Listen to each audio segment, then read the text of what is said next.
नमस्कार दोस्तों, बहुत बहुत स्वागत है आपका एग्जाम गुरुजी के चैनल पे। और यहाँ पर हम बात करने वाले हैं इस वीडियो में नीति आयोग के द्वारा जारी की गई राज्य स्वास्थ्य सूचकांक, जो कि इसका चतुर्थ संस्करण है।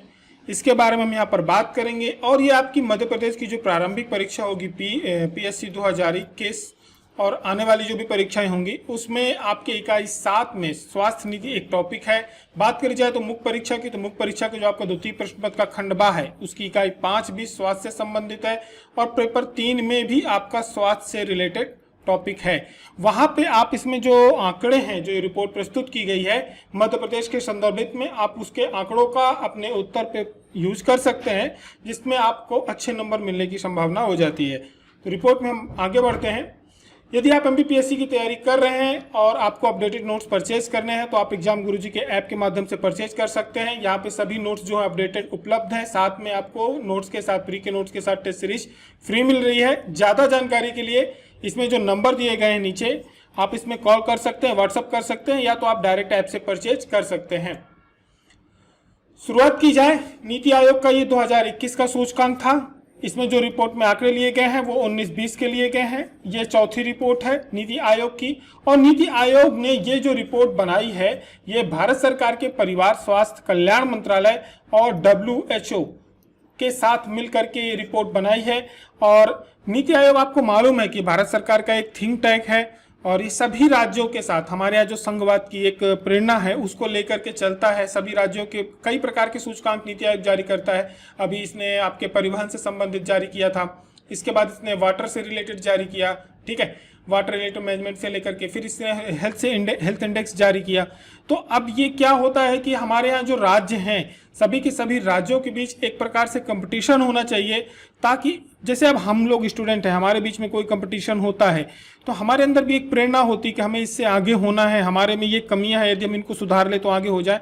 तो इसी प्रकार से ये इंडेक्स जारी किए जाते हैं। तो जो करंट की गवर्नमेंट होती है उसको मालूम पड़ता है कि हमारी कमियां क्या हैं, हमारे टारगेट्स क्या हैं, अन्य राज्य कितना अच्छा काम कर रहे हैं, कई मामलों में वो हमसे पीछे हैं, हो सकता है वो हमसे फाइनेंशियल पीछे हों, ठीक है, वहाँ पे गरीबी ज़्यादा है, बहुत सारी समस्याएं उनके पास ज़्यादा है, मिनरल्स कम है, लेकिन फिर भी वो अपने पे सुधार बहुत सारे लाते हैं। छोटे छोटे राज्य भी बहुत सुधार करते हैं।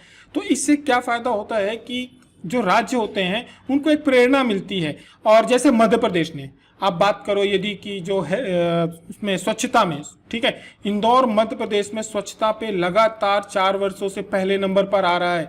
अब आप देखते होंगे कि बहुत सारे राज्यों के जो म्युनिसिपल कॉरपोरेशन के ऑफिसर्स हैं या वहाँ के पॉलिटिशियंस हैं स्टेट के, वो यहाँ आते हैं और देखते हैं कि ये आखिर पहले नंबर पे लगातार 4 वर्षों से क्यों आ रहा है, ऐसी क्या इसकी खासियत है, यहाँ पे नगर निगम क्या काम कर रहा है। वो पूरी एक रिपोर्ट बनाते हैं, देखते हैं, काम देखते हैं यहाँ के म्युनिसिपल कॉरपोरेशन का, फिर जाकर के उसको अपने यहाँ लागू करते हैं। तो ये सब चीज़ों के इन्हें फायदे मिलते हैं। और सबसे अच्छी बात है कि यदि राज्यों के बीच में या किसी नगर निगम के बीच में देश के कंपटीशन होगा, इस तरह का एक स्वस्थ कंपटीशन होगा, तो इसमें जो ग्रोथ होनी है वो हमारे कंट्री की होनी है, ठीक है। तो अब ज़्यादा समय न लेते हुए हम इसमें बढ़ते हैं। तो ये रिपोर्ट जो जारी की गई थी ये आपकी 27 दिसंबर 2021 को जारी की गई थी नीति आयोग, विश्व स्वास्थ्य बैंक और स्वास्थ्य एवं परिवार कल्याण मंत्रालय के सहयोग से, ठीक है। अब इसमें जो आंकड़े लिए गए हैं वो 2019-20 के लिए गए हैं, चौथा संस्करण है, ठीक है। ये परीक्षा की दृष्टि से उतना महत्वपूर्ण नहीं है, लेकिन आपका जो सबसे ज़्यादा महत्वपूर्ण है ये कि किसके द्वारा ये जारी की गई थी मिलकर के, ठीक है। अब जो शीर्षक था इस बार का, स्वस्थ राज्य प्रगतिशील भारत, मतलब यदि राज्य स्वस्थ होंगे तो भारत अपने आप प्रगति करेगा। आगे की तरफ बात करें तो ये जो सूचकांक है इसमें मुख्य रूप से 3 श्रेणियां सम्मिलित की गई हैं, ठीक है। इसमें पहले तो हेल्थ आउटकम। हेल्थ आउटकम में है क्या, ये एक इंडेक्स आपको यहाँ पर मिलेगा, मैं आपको उसको आगे दिखाऊंगा, ठीक है। जो श्रेणीवार इसको भागों में बांटा गया है। तो जो हेल्थ आउटकम है इसमें पूरे के पूरे हेल्थ से रिलेटेड जो भी इंडेक्स होने चाहिए वो जारी किए गए। सबसे पहले तो इसमें मृत्यु दर पे बात की गई, जैसे नवजात मृत्यु दर होता है, ठीक है, 28 दिनों से लेकर के 5 वर्ष तक के बच्चे जो होते हैं उनके बीच में बात की गई कि हमारी जो स्थिति है पूरे भारत की, अलग अलग राज्यों की क्या है। फिर मातृ मृत्यु दर पे बात करी गई है, शिशु मृत्यु दर पे बात की, और जन्म के समय लिंगानुपात शामिल किया गया, ठीक है। ये हेल्थ आउटकम में आता है। अब हेल्थ के बाद हेल्थ, ये सारी की सारी जो ये इंडेक्स होते हैं या जो समस्याएं होती हैं, ये जुड़ी हुई किससे हैं? ये जुड़ी हुई होती हैं सरकार के शासन और उसके बुनियादी ढांचे से। यानी हॉस्पिटल कैसे हैं और सरकार वहाँ पे कितने एम्प्लॉय रखी है, ठीक है, वहाँ पे मैन पावर कितनी है और वहाँ का बुनियादी ढांचा कैसा है। तो इसमें किस हर राज्य की क्या स्थिति है उसके बारे में पूरा आकलन किया गया। तो इसके अंतर्गत आता है आपका कि संस्थागत प्रसव, यानी जो डिलीवरीज होती हैं वो हॉस्पिटल में कितनी हो रही हैं, लोगों के घरों में हो रही हैं या वो वहां पहुंच नहीं पा रहे हैं, तो क्यों नहीं पहुंच पा रहे हैं, ठीक है। अब पता चला ग्रामीण क्षेत्र में जननी एक्सप्रेस उपलब्धि नहीं है, तो अगला व्यक्ति हॉस्पिटल तक पहुंचेगा कैसे। अब साथ ही साथ ये देखा जाता है कि उसके पास अस्पताल की दूरी कितनी है। पता चल रहा है 40 किलोमीटर है, 50 किलोमीटर है, उसको पहुंचने में इतना समय लग जाएगा, रास्ता खराब है। तो अब वो जो डिलीवरीज हो रही हैं वो गलत हो जाती हैं कई बार, जिसके कारण माता की भी मृत्यु हो जाती है और बच्चे की भी हो जाती है, ठीक है। तो यहां से आपको पता चलता है कि संस्थागत प्रसव यानी हॉस्पिटल में डिलीवरी कितनी हो रही है। यदि कम हो रही है तो उसका रीजन क्या है, ठीक है।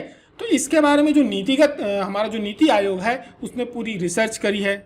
इसके बाद बात करी जाए वहां पे नियुक्त व्यक्तियों की क्षमता की, यानी किसी भी हॉस्पिटल पे मैन पावर की, वहां पे नर्सेस कितनी है, डॉक्टर कितने हैं, वहां का मैनेजमेंट कैसा है, ठीक है, हर प्रकार की वहां पे सफाई कैसी है, हर प्रकार की जो भी एक हॉस्पिटल की, एक अच्छे हॉस्पिटल की, जैसे हम एक प्राइवेट हॉस्पिटल में जाते हैं वहां पे रिक्वायरमेंट हो, हम देखते हैं कि कितनी सफाई रहती है, सभी की सभी वहां पे जो व्यवस्थाएं हैं कितनी बढ़िया रहती है, वहाँ का मैनेजमेंट कितना कोऑपरेटिव रहता है, ठीक है। हमें वहाँ ज़्यादा पैसे देने होते हैं लेकिन व्यवस्थाएं भी वो लोग तंदुरुस्त करके रखते हैं। तो हमारे हॉस्पिटलों की व्यवस्था कैसी है, वहाँ पे मैन पावर कितनी है, क्या सरकार उतनी मैन पावर वहाँ पर रख रही है? क्योंकि कई बार मैन पावर की कमी के कारण अब पता चल रहा है कि वहाँ पे पेशेंट है 200 और डॉक्टर देखने वाले 10 हैं। तो अब ये बताओ आप कि 10 में से 8 तो असिस्टेंट है, सीनियर डॉक्टरों की कमी है। तो अब पूरी की पूरी जो ये 200 मरीजों की एक उनके ऊपर देखने की, ठीक है, एक तो क्षमता बहुत कम है हॉस्पिटल में डॉक्टरों की, मरीज ज़्यादा हैं, अब डॉक्टर देखेंगे कैसे? तो ये भी एक समस्या है। फिर इसके बाद बात आती है अस्पताल में बुनियादी ढांचे की सम्मिलित है। बुनियादी ढांचे में एक प्राइमरी रिक्वायरमेंट, कई बार आपने देखा होगा, आप अखबारों में भी पढ़े होंगे कि लोगों को स्ट्रेचर जैसी सुविधा नहीं मिलती है, कंधे में टांग करके जो मरीज होता है उसको लेके जाना होता है। कई बार मरीजों को जमीन पे लिटा करके, आज भी आप देखोगे जो छोटे जिला अस्पताल है वहां पे तो अपने खुद के वो चटाई वगैरह दरी लेकर के आते हैं और हॉस्पिटलों में जमीनों पे आपको पेशेंट पड़े हुए दिखेंगे। ये बुनियादी ढांचा है। इस पे किस राज्य की क्या परफॉर्मेंस है उसके बारे में बात की गई है, ठीक है।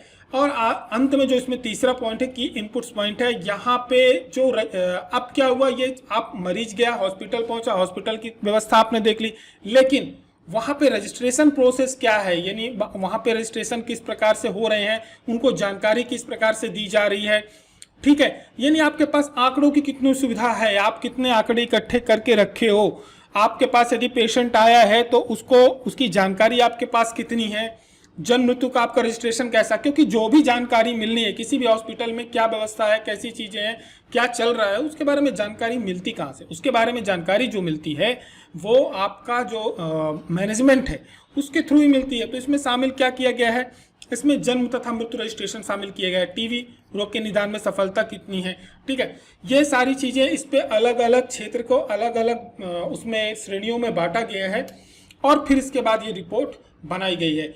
ये रिपोर्ट अब आप समझ रहे हो कितनी ज्यादा डीप स्टडी के बाद है। आपके परीक्षा के साथ साथ ये हमारे स्टेट के स्वास्थ्य से संबंधित है, हमारे स्टेट का स्वास्थ्य कैसा है। आप जब इस रिपोर्ट में देखेंगे तो स्वास्थ्य की हालत बहुत ही खराब है। यदि बात की जाए हेल्दी स्टेटस प्रोग्रेसिव रिपोर्ट जो इंडिया की जारी की गई, इसमें 19 बड़े जो राज्य हैं, ठीक है, राज्यों को भी इसमें बांटा गया है, छोटे राज्य, मध्यम राज्य और बड़े राज्य, ठीक है, और नेशनल जो हमारी टेरिटरीज हैं, यूनियन टेरिटरीज है, उनको भी शामिल किया गया है। तो 3 श्रेणियों में इसको बांटा गया। 3 श्रेणियों में बात करो तो जो मध्य प्रदेश है ये बड़े राज्यों की श्रेणी में आता है, तो 19 टोटल इसमें बड़े राज्य हैं।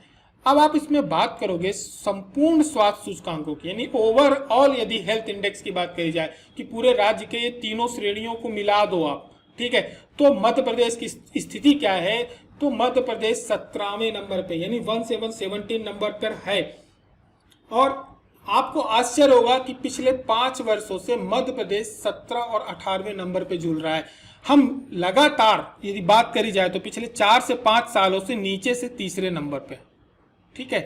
हम लोग नीचे से तीसरे नंबर पर, जो मध्य प्रदेश राज्य है इसकी रैंक 3rd है, लेकिन वो नीचे से है। और ये जो रिपोर्ट है 2019-20 की में, तो मध्य प्रदेश से नीचे जो 2 राज्य हैं टॉप कर रहे हैं नीचे से, वो कौन है? तो आप देखोगे एक बिहार है जिसको बीमार राज्य कहा जाता है, उसकी एक अलग समस्या है। फिर इसके बाद उत्तर प्रदेश है। ये 2 राज्य मात्र हैं जो कि हमसे नीचे हैं, यानी ये 18वें और 19वें क्रम पर हैं। बाकी के सभी राज्य, छत्तीसगढ़ जैसा राज्य जो हमारे साथ ही हमारा राज्य था और इसके बाद अलग हुआ, उसने भी अपनी स्थिति में सुधार किया है। आप बात करो अगर इसमें स्वास्थ्य विभाग की हॉस्पिटल मैनेजमेंट इंफॉर्मेशन सिस्टम, ठीक है, जिसको हम लोग HR डिपार्टमेंट कहते हैं, है ना, तो उसमें आप बात करोगे तो हमारे यहाँ जो HR डिपार्टमेंट हॉस्पिटल मैनेजमेंट है, इनका ये कहना है कि जो मध्य प्रदेश के अस्पताल हैं यहाँ पे 95% जो डिलीवरीज होती हैं, प्रसव होते हैं, वो हमारे यहाँ होते हैं। लेकिन जब नीति आयोग ने इस रिपोर्ट को जारी किया, ठीक है, उन्होंने पूरा एक जांच करी, अपनी टीम के माध्यम से पूरा सर्वे किया, तो उन्होंने पाया कि ये केवल 66% है। यानी आप बात करो तो लगभग 30% है, ये लोग बढ़ा चढ़ा करके बोल रहे हैं, है ना। क्यों, कैसे बोलेंगे? क्योंकि इनके पास खुद का HR डिपार्टमेंट है ही नहीं, प्रॉपर डेटा भी मेंटेन नहीं किया जा रहा है। तो अब ये अंतर आपको दिखेगा। जो हॉस्पिटल मैनेजमेंट इंफॉर्मेशन सिस्टम है हमारा, जो HMIS है, उसके अनुसार 95% है, लेकिन नीति आयोग की इस रिपोर्ट में सेम इसी बात पर 66% है। अब नीति आयोग के जो रिपोर्ट है इसके अनुसार आप बात करोगे तो मध्य प्रदेश जो बाकी के अस्पतालों में जो प्रसव है, ठीक है, मामलों में आप देखोगे तो हम लोग 16वें नंबर पे हैं। यानी हमारे यहाँ जो हॉस्पिटल में डिलीवरीज हो रही हैं वो उस पर हम 16वें नंबर पे आते हैं। तो आप बात करोगे कि हमारी जो स्थिति इतनी खराब है, इसका कारण क्या हो सकता है? इसका कारण आपको पता है कि हमारे यहाँ प्रॉपर हॉस्पिटैलिटी की जो एक व्यवस्था होनी चाहिए वो है नहीं।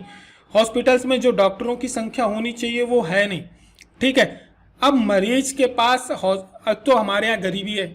अब कई बार होता है कि मरीज पहली बात तो गांव से अपने अस्पताल पहुंच ही नहीं पा रहा है, ठीक है, बीच सड़क में ही उनकी मृत्यु हो रही है, तो ग्रामीण क्षेत्र में ही उनकी मृत्यु हो जा रही है, या तो डिलीवरी ज़्यादातर गांव में ही लोकल माध्यम पे हो जाती हैं, ठीक है, वहाँ पे सुविधाएं उपलब्ध नहीं रहती, लेकिन वहीं के वहीं पुराने जो धर्रे चल रहे थे वही चल रहे हैं, उसी में हो जाती हैं। तो अब सरकार इसके लिए क्या प्रयास कर रही है, आपको इसी से अंदाजा हो जाएगा कि हम सरकार के प्रयासों के बावजूद भी हम आज 16वें नंबर पे हैं। सरकार का इतना तगड़ा प्रयास है कि हम नीचे से तीसरे नंबर पर हैं, ठीक है। हमसे अच्छी स्थिति जो है, सबसे अच्छी जो स्थिति है दुनिया, मतलब मध्य प्रदेश में, सॉरी भारत में, वह तेलंगाना की। वो 96% वहाँ पे जो डिलीवरीज होती हैं वो हॉस्पिटल में होती हैं। यानी सरकार के पास, तेलंगाना के पास इतनी अच्छी व्यवस्था है कि वो ग्राउंड। नीति आयोग द्वारा जारी की गई रिपोर्ट में हम देखें तो सबसे पहले नंबर पे जो आपको दिख रहा होगा वो आपको केरला दिख रहा होगा, जो कि पहले नंबर पे है। दूसरे नंबर पे ये जो इधर के आंकड़े हैं ये बेस ईयर के हैं, जो ये आंकड़े हैं ये हम जो अभी पढ़ रहे हैं वो उसके हैं, ठीक है। पहले नंबर पे केरला लगातार बना हुआ पिछले 4 वर्षों से पहले नंबर पे है। इसके पहले तमिलनाडु था तो दूसरे नंबर पे था। अब पंजाब ने अपने आप में इतना सुधार किया है कि वो जहां 5वें नंबर था अब वो सीधे 2nd पोजीशन पे पहुंच गया। यदि टॉप 5 की बात करी जाए तो पहले नंबर पे केरला आता है, दूसरे पे पंजाब आता है, तीसरे पे तमिलनाडु आता है, फिर गुजरात आता है, हिमाचल प्रदेश आता है। अब आप यहाँ पे देखोगे मध्य प्रदेश को, तो मध्य प्रदेश लगातार 2014-15 से लेकर के अभी तक लगातार 17वें नंबर पे हैं। सुधार कितना किया आप इससे अंदाजा लगा लो। जो हमें पॉइंट मिले थे 2014-15 जो बेस ईयर के आधार पे, आज से 4 साल पहले जो हमें पॉइंट मिले थे वो 38.99 मिले थे। 0.10 का सुधार करके मध्य प्रदेश आप देखोगे तो 40.09%। आगे की तरफ हम बढ़ते हैं और बात करते हैं नवजात शिशु मृत्यु मातृ दर की, ठीक है। नवजात जो शिशु मृत्यु दर होती है, इस पे जो क्या कहते हैं, इसने नीति आयोग ने 2 प्रकार से इन्होंने जारी किया है। एक तो पहले जन्म से लेकर के 28 दिन तक के बच्चों की मौत का, और दूसरा 5 वर्ष तक के बच्चों का, ठीक है। तो जो जन्म से लेकर के 28 दिन तक के बच्चों की जो मातृ मृत्यु दर होती है, सॉरी मृत्यु होती है, नवजात शिशु मृत्यु होती है, इसके मामले में मध्य प्रदेश पहले नंबर पे है। पहले नंबर पे है, यानी हमारे यहाँ सब सर्वाधिक जो बच्चे 28 दिन तक के बच्चे होते हैं, यदि बात की जाए पूरे देश में, तो सबसे ज़्यादा हमारे यहाँ मृत्यु होती है। इसका कारण क्या है? इसका कारण आपको मालूम होगा कि इसका वही भाई डिलीवरी जो हो रही है वो कहाँ हो रही है। डिलीवरी उनकी हॉस्पिटल में प्रॉपर हो नहीं रही है, उनकी हो रही है एक अव्यवस्थित जगह पे हो रही है, तो गाँव में ही हो जा रही है, तो बीच सड़क में हो रही है, ठीक है। दूसरा जो माँ जब गर्भवती होती है तो उस समय पे उनकी प्रॉपर केयर की नहीं जा रही, यानी जो हमारे आंगनबाड़ी है उतनी मजबूत नहीं है कि वहाँ पे जो 9 माह का समय होता है उनकी प्रॉपर मॉनिटरिंग की जाए। तो कई बार बच्चे क्या होते हैं, कुपोषित हो जाते हैं। कुपोषण की वजह से भी कई बार बच्चों की मृत्यु हो जाती है, प्री मेच्योर डिलीवरी हो जाती है, कई बार बहुत सारे कारण होते हैं। ठीक है, ये सरकार का काम है कि आप उस पर क्या काम कर रहे हो। 2018-19 में यदि आप बात करो नवजात मृत्यु दर की, तो हमारे यहाँ 1000 बच्चों में 33 बच्चों की मृत्यु हो जाती थी। ये 2019-20 में बढ़ी है, यानी 1000 बच्चों में हमारे कितने बच्चों की मृत्यु हो रही है, 35 हो रही है। अब एक साल तक की जो बच्चों की सर्वाधिक मौतों में भी हम मध्य प्रदेश 15 साल से पूरा लगातार पहले नंबर पे है। अब बात करी जाए तो आप यहाँ पे देखोगे कि इसका कारण नीति आयोग क्या बता रहा है कि ग्रामीण क्षेत्रों के अस्पताल, प्राथमिक स्वास्थ्य केंद्र, सामुदायिक स्वास्थ्य केंद्र में प्रसव की उन्नत सुविधाएं नहीं है। वहां पे आप देखोगे, आप भी सभी लोग ग्रामीण से जुड़े हुए होंगे, आपके आसपास यदि प्राथमिक स्वास्थ्य केंद्र होंगे तो या तो वहाँ पे भैंसें अंदर बंधी होंगी, या तो गाय बंधी होंगी, या तो बच्चे वहाँ कुछ खेल रहे होंगे। ठीक है, पुरानी सी बिल्डिंग पड़ी होगी, वहाँ पे डॉक्टर है नहीं। जब जिला अस्पताल में डॉक्टर नहीं है तो वहाँ भी नहीं है, वहाँ तो होने ही नहीं है। तो वहाँ की जब सुविधाएं नहीं है, तो अब सुविधाओं की वजह से कई बार क्या हो रहा है कि एक तो उन्नत सुविधाओं की यहाँ बात की जा रही है, कई जगह तो सुविधाएं नहीं है, तो अब डिलीवरी वहाँ होती नहीं है, तो जो भी डिलीवरी हो रही है उसकी वजह से भी कई बार मृत्यु हो रही है। ठीक है, और जन्म के बाद नवजातों के गंभीर होने की स्थिति में जिला अस्पताल या मेडिकल कॉलेज भेजा जाता है।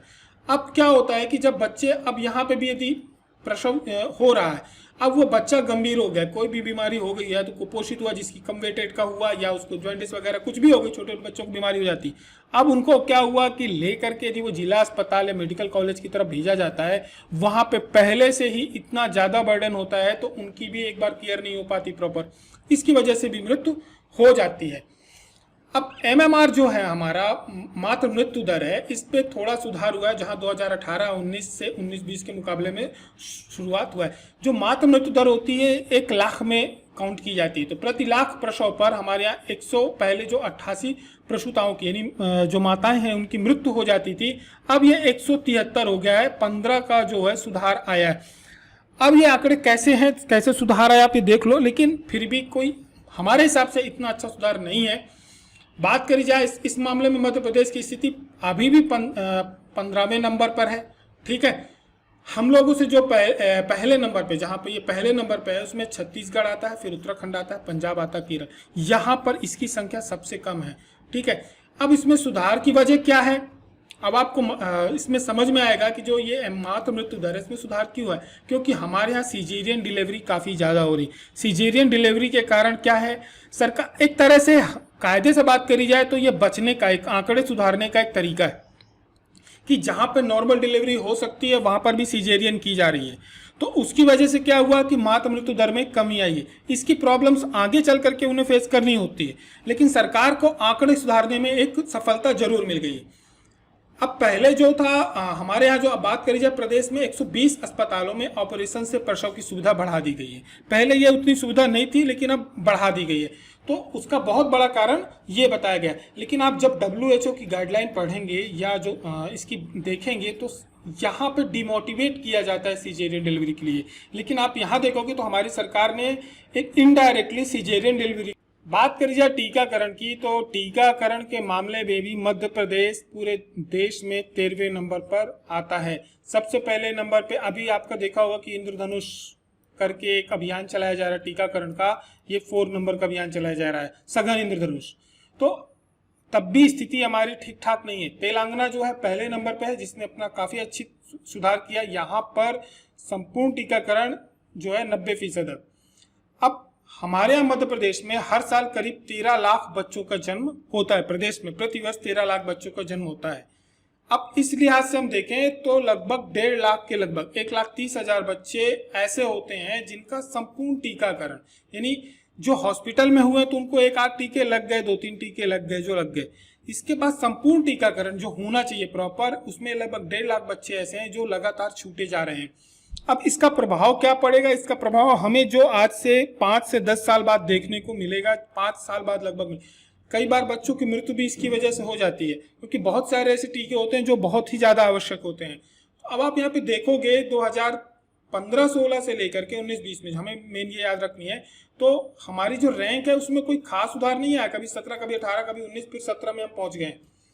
ठीक है, बात करी जाए संपूर्ण जो इसके हमारे देश के स्तर पे जो इसके सूचकांक के मुख्य बिंदु थे, तो आप देखेंगे कि ये मैंने आपको पहले ही बता दिया कि जो इंडेक्स है इसको 3 भागों में बांटा गया, एक तो बड़े राज्य, छोटे राज्य, फिर केंद्र शासित प्रदेश। ठीक है, छोटे राज्यों में सबसे अच्छा प्रदर्शन किसका है, तो मिजोरम का है। ठीक है, उसके बाद आपको नागालैंड जो है सबसे खराब प्रदर्शन है।